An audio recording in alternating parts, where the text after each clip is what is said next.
I was recording something when it was actually working. And I'm like, what is that ticking? It was picking up on my damn clock. Yeah, that's why I don't use one. I have one right over there. It's right off screen, but I'm using a dynamic mic. Or actually, this is a hypercardioid condenser mic, but it's a really high quality one. Not too expensive, around $250, but... Well, that's not bad. Yeah, it's a Shure Beta 87, which I like a lot. But anyway, we're not here to talk about microphones. We're here to talk about you and your nonfiction brand and what that means and how you went about it. But first, I just want to read a little something that I know you approve of because it's from your website. The full story in her own words. Ugh, I got fired. Okay, so here's the thing. I wish I could say starting my own business was birthed out of a gutsy act of valor, but it wasn't. On the first day of my 8th year, I was fired from a job I never thought I would leave. Actually, the word he used was dismissed.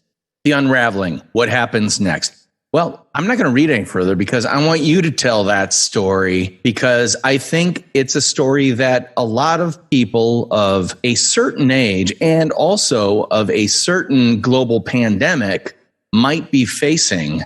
And take us through your journey so that it might help other people understand that they are not alone, nor are they condemned to a life of servitude to our AI digital overlords, at least not yet. Well, that's very interesting that you picked up on that because what's one of the things I love about your brand is that you really embrace authenticity. And I think when we met at Social Media Marketing World, that was one of the things that we really connected on. And so when I wrote that, it was because I wanted people to, I just have a need not to be fake. And you're right, we're going through a lot right now. And that was probably one of the worst days of my life. I was working at a radio station and I thought I loved it. I did love it. I mean, I enjoyed helping small businesses and I enjoyed the creative aspect of it. I got really good at writing commercials and just really good at marketing in general. And I really thought I was at a job I never thought I would leave. And I got caught in between two advertisers. And basically there were two car dealers, which, if you've been in advertising for a long time, you know that they can be very competitive. And they were both advertisers of the radio station I worked for. And one of their employees decided to jump ship and go work for the other car dealer. And I knew him, and somehow my name got thrown in the mix because they were all upset. Oh, you're trying to steal my client, or you're trying to steal my employee. And they're like, oh, no. We have a mutual friend in common. And somehow my name got thrown in. It was very innocent. And I look back on it and I'm like, if you can ever be fired, that was probably the best way to be fired.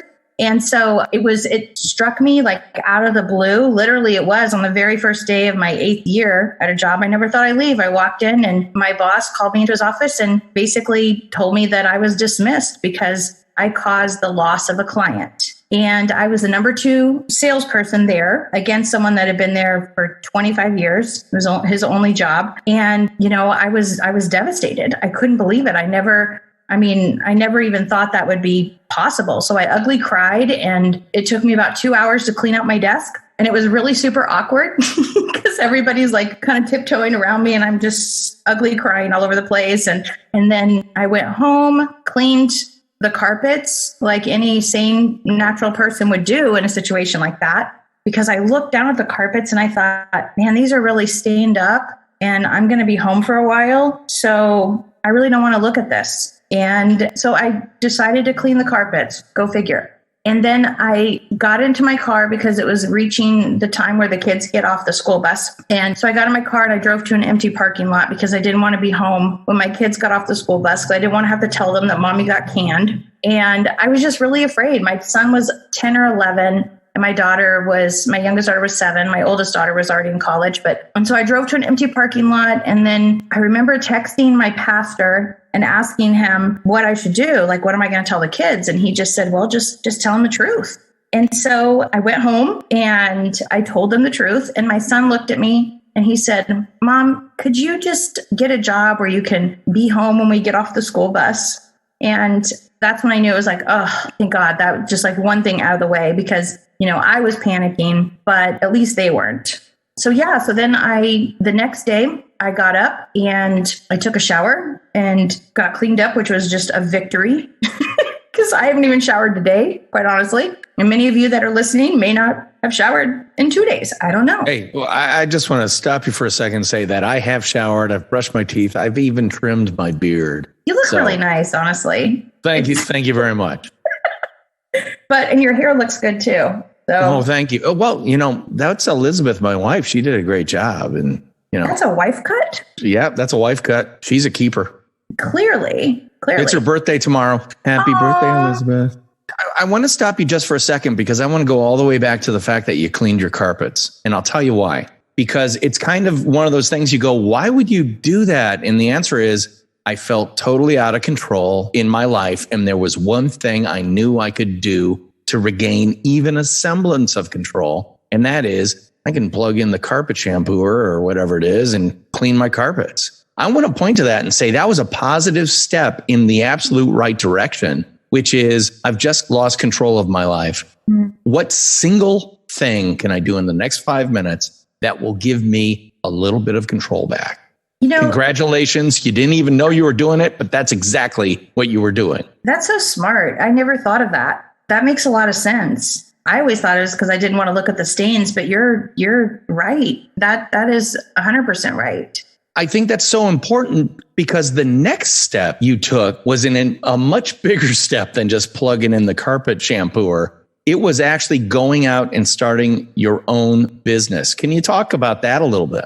Yeah. So like I said, the next day I got up and I got showered and I went out and all I could do was muster up the courage to see one client. And at the time, DP, I was working for a small market radio station and I was writing and producing over 90% of all my clients' commercials. And the radio station didn't give me time to explain what happened. They just sort of wiped me off the map. And so I was devastated personally. My feelings were super hurt there, but I also felt an obligation to my clients. And so I went out and I just started visiting one client after another. And basically I told them that I had 7 great years and one really crappy day, which was kind of a lie, honestly, because I had several crappy days, but I didn't I didn't want to put them in a bad light. And I said that, I believe that they made the best decision that they could with the information that they had and that they were going to be well taken care of. And I just wanted them to know that the reason why I just wasn't abandoning them. And so inevitably that led to the conversation of, well, where are you going? What are you going to do? Ugh, I hate that. What are you going to do when you don't know what you're going to do? So I said, well, ideally, I would like to continue doing what I'm doing, but I was servicing an account list of over 250 clients and I could do a pretty good job with a lot of them. But I wanted to do an excellent job with just a few. And so I said, ideally, I'd like to continue doing this, but on, not just for radio. That would be my dream, is to do that. And so every time someone would ask me that, I would say, well, ideally, I'd like to do this. And then I thought, I don't want to go work for the other radio stations because I already know what's behind the door on that one. And so I didn't want to start over. And then I thought, I had dinner with some business owners. They weren't previous clients of mine, but I knew them. I had dinner with them one night and they said the same thing, asked me, well, what are you going to do? And I gave them the spiel. Ideally, I'd like to do this, but I really don't know. And they said, you know what? There was a greenhouse actually. And it was about a week before Mother's Day or 2 weeks before Mother's Day. And which is like their Christmas, And they said, you know what, Dana, we have no idea what commercials that we have running right now. We don't have a handle on our advertising. We would love to have someone like you work for us. That would be perfect. And I thought, because I saw an opportunity, a need, if you will, for small businesses. They couldn't afford like a big shot agency, but they could probably afford a little shot like me. And so I thought if I needed, and I'm going to be very transparent here, I needed $5,000 a month at the time to pay my bills. And so I figured out, I didn't know I was doing this, but now they call it reverse engineering. But I just, if I could find 10 clients to pay me $500 a month to do their marketing, then I will survive. So I was still in survival mode. And so I told them, they said, we really need this. And I said, well, let me put together a business plan And then they were after me. Come on, Dana, we really need, the time is growing closer. And I'm like, hold on. I got to figure this out.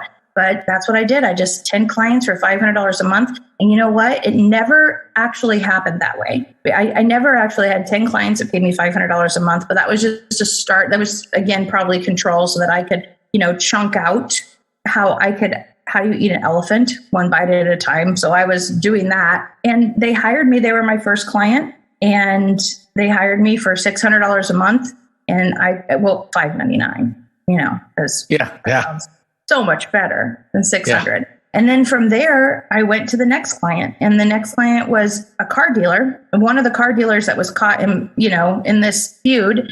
And he was actually, I was his radio rep. And he was so mad that I got fired over this thing that he pulled his advertising. So you have two major advertisers that pull their advertising. You lose your number 2 sales rep, and I went into him and I said, this is what I'm doing. I just want you to know, about 3 weeks later, I just want you to know I'm okay. And this is probably the best thing that's ever happened to me. And he sat with me for about 2 hours. And this guy is like so ADD, worse than me. And he could never really pay attention to anything for any length of time. But so he sat with me for 2 hours and just poured, his business knowledge into me, and, was giving me advice. And I mean, I so appreciated that. And so when I got up to leave, he goes, I'm in, I want to hire you. And I said, no, Ken, you don't want to do that. He goes, no, I do. He goes, I want to be your first. And I said, well, he's like, you never forget your first. And I'm like, well, you're actually not my first. So I already have one. But he said, no, really. And I said, no, you're just doing that because you feel sorry for me. You feel responsible. And then he said it again. And I thought, you know what? I'm not looking a gift horse in the mouth. So I said, okay, I'll do it. And then it just little by little, it went from there. And I remember I got like I had 3 weeks of really good, or maybe a month. I probably had a month of bills, that I could, or a month of income that I could actually, pay my bills with. And I remember kind of just praying and saying, well, God, I'm going to give it 3 weeks, and I'm going to walk through the doors. And if the doors open, then great. And if they don't, I'll go find a real job. And that was 10 years ago. This episode of the Nonfiction Brand podcast is brought to you by Culture Chicken Brand Egg. What's that? It's one of my most requested presentations, now available as in-person live or virtual online presentations. If you've got a group or association that loves presentations that inspire, inform, entertain, and get you going at the same time, we should talk. Head on over to dpknudten.com/speaking to download my full speaker media kit today. And let's start talking about how I can help you get your party started. I remember the day that I walked back into the radio station that fired me, because I was a client now, representing a few small businesses that hired me to do their advertising. And I remember being really afraid and scared and kind of ashamed, honestly. But my oldest daughter told me, Mom, you just put your, head up high, hold your head up high and shoulders back, and walk in there like you own the place. And it was kind of one of those revenge body situations where it was 3 weeks later, they had fired me. And now I'm coming in and it's like, I'm a client. You have to be nice to me. So yeah, and that's really how it got started. Well, before we go any further, let me ask you this very simple question. Are you glad that you are driving your own boat, or would you prefer to be an oarsman on someone else's boat? Oh my gosh. Honestly, I am so glad.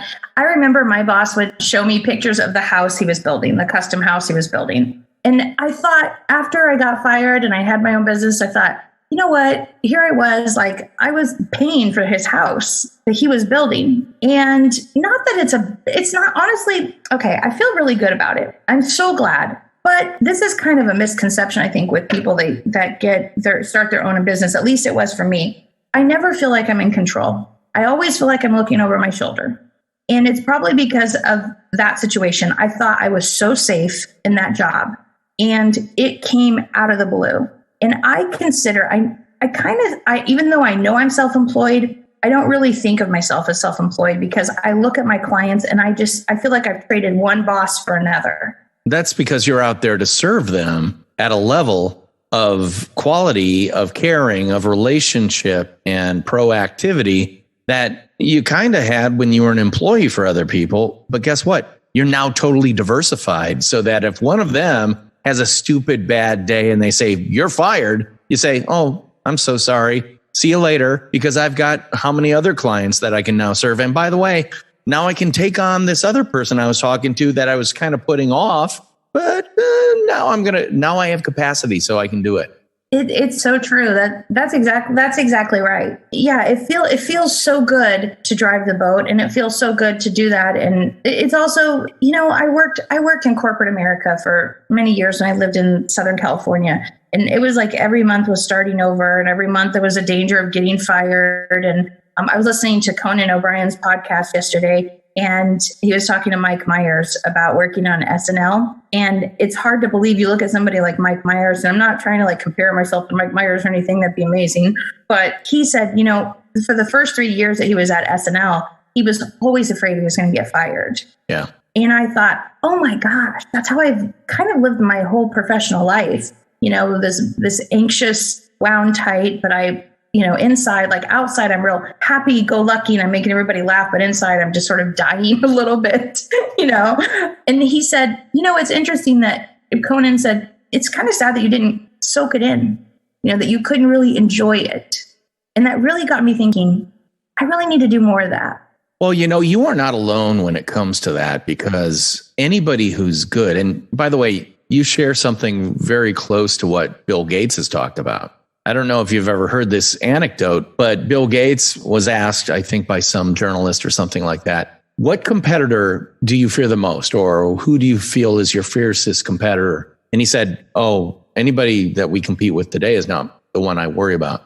I worry about the kid in a garage creating a technology I know nothing about that could totally change what we do. Now, at the time, he was the richest man on the face of the earth, with Microsoft, the most dominant company in personal computing, and also, a lot of enterprise computing as well. And he's worried about some kid or some young person or some couple of guys or a couple of girls or whatever in a garage.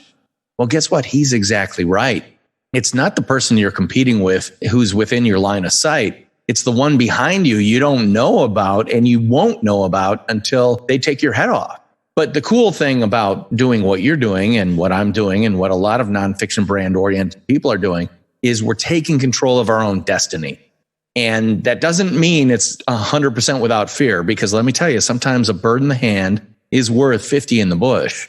But I have to ask you this. We're in the midst of a global pandemic. Both of us are working in industries that are seeing incredible layoffs in the ad agency side. I mean, every single day, all you have to do is follow Adweek or any of the ad publications, and you'll see that big name agencies are dropping people or shedding people at like 20% today, 10% today. And these are people who are starting from zero with no job. Meanwhile, I don't know about your portfolio of clients, but I'm diversified. And what's amazed me is I had some contracted stuff that the second things started being shut down, I'm like, oh, these are going away. They didn't go away. You're nodding your head very violently on your end of this Zoom call. Tell me what you're thinking about that. Oh my gosh. And so, okay, I don't know that I'm as diversified as you, because I don't know your clients. I pretty much work for a handful of small businesses that pay me a monthly fee to do their marketing. But I remember when when this thing first came out, and actually two of my main clients, one is the car dealer that actually says, he got me fired. They just celebrated 100 years in business.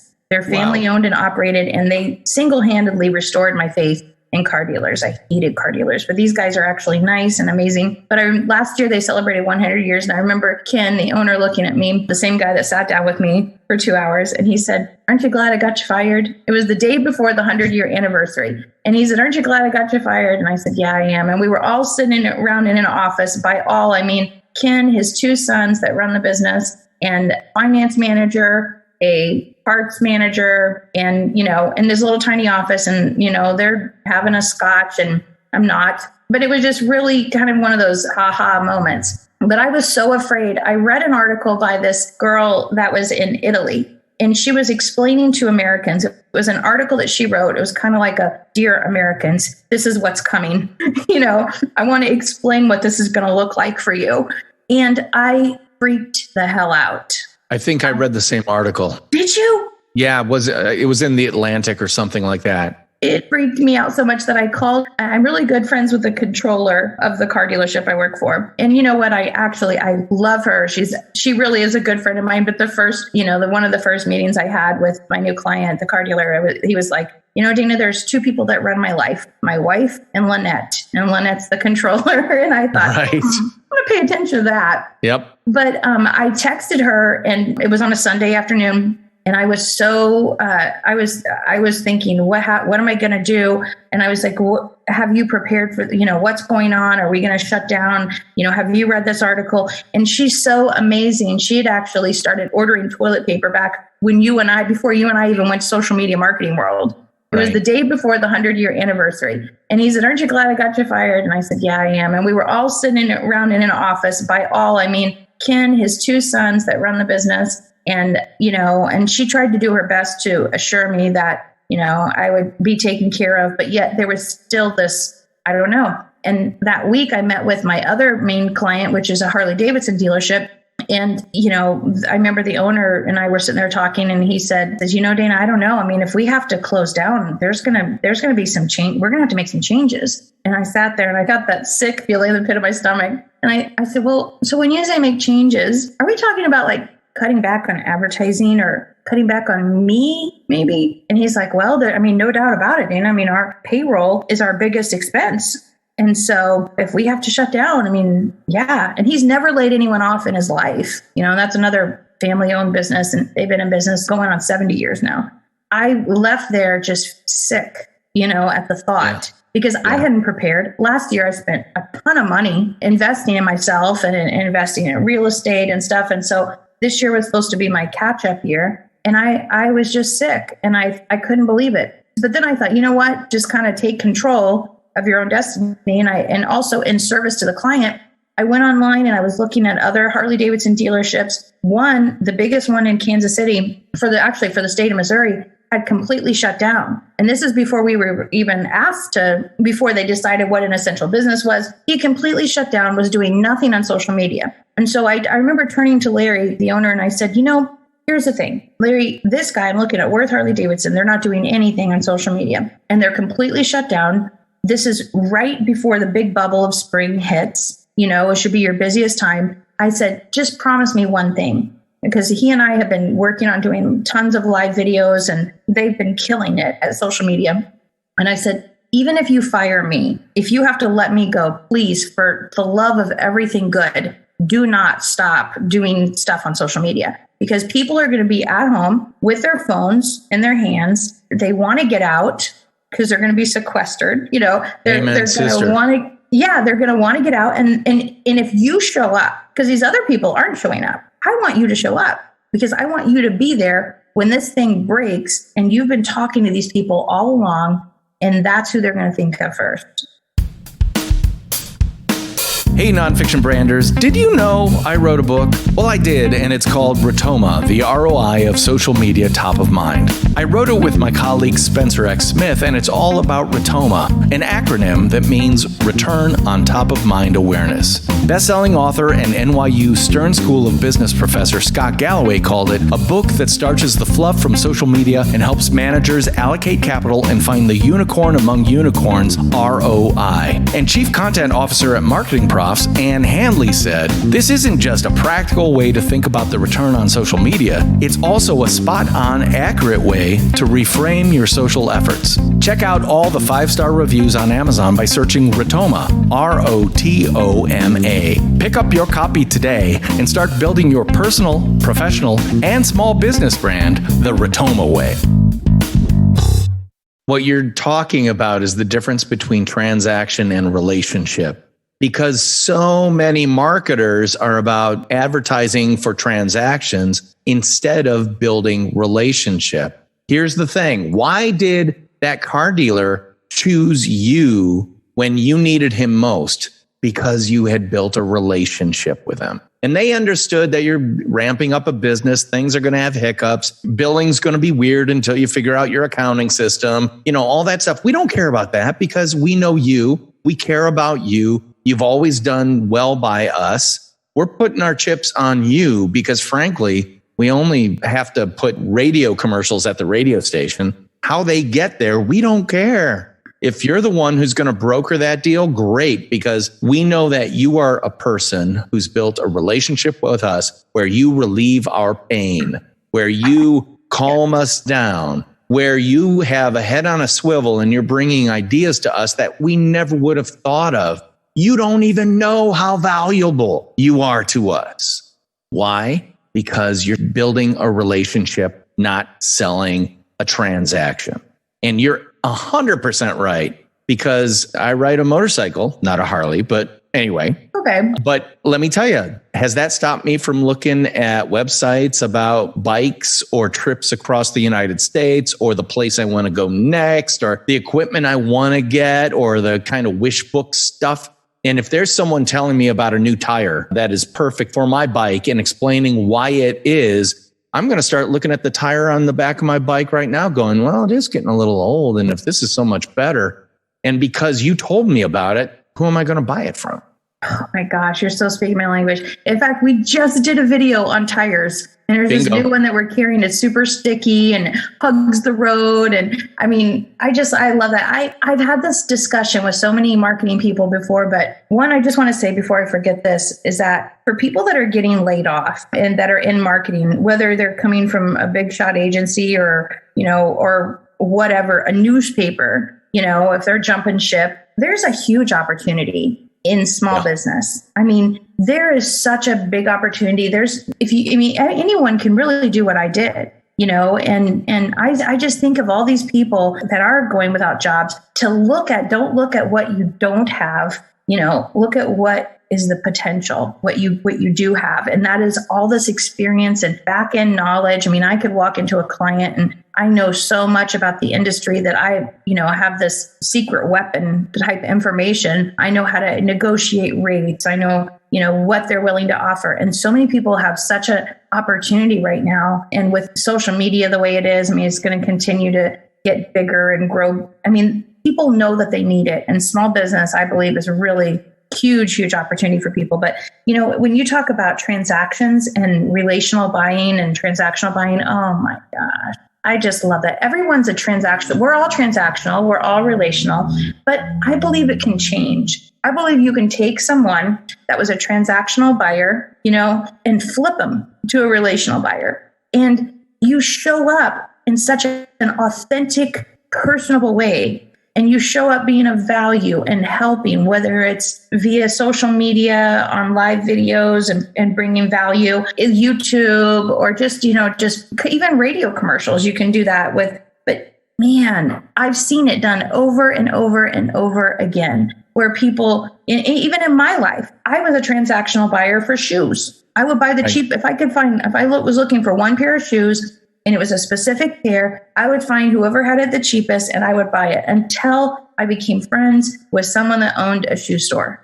Right. And suddenly I flipped. And so, I mean, it's, do you believe that? Do you believe people can switch?